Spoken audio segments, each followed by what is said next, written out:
In the box you should find the rack, 4 bolts with nuts and washers, as well as 2 brackets with a short and long pair of rods.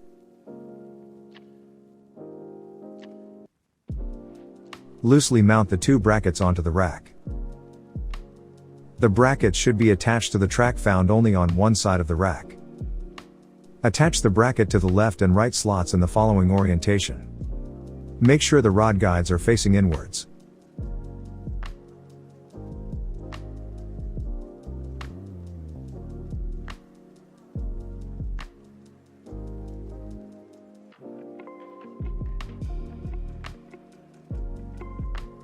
Remove the bolts at the rear dropout and reinsert through the eyelets on the rear rack.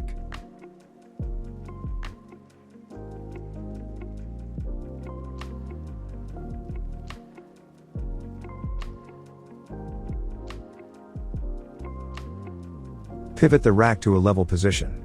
Then, hold up the leveling rods to decide which length rod is necessary for your bike.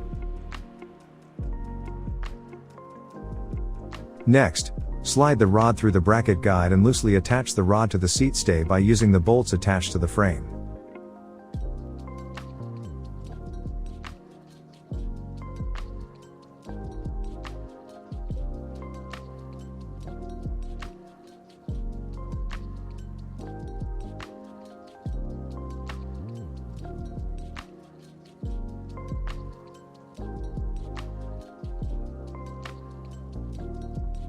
Now, while holding the rack in a level position, using a 10 mm box wrench, tighten the nuts on either side of the rod guides.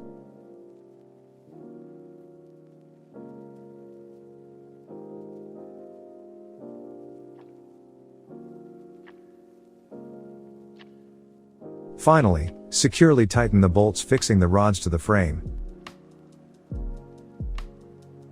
as well as the bolts near the seat dropout and on top of the rack.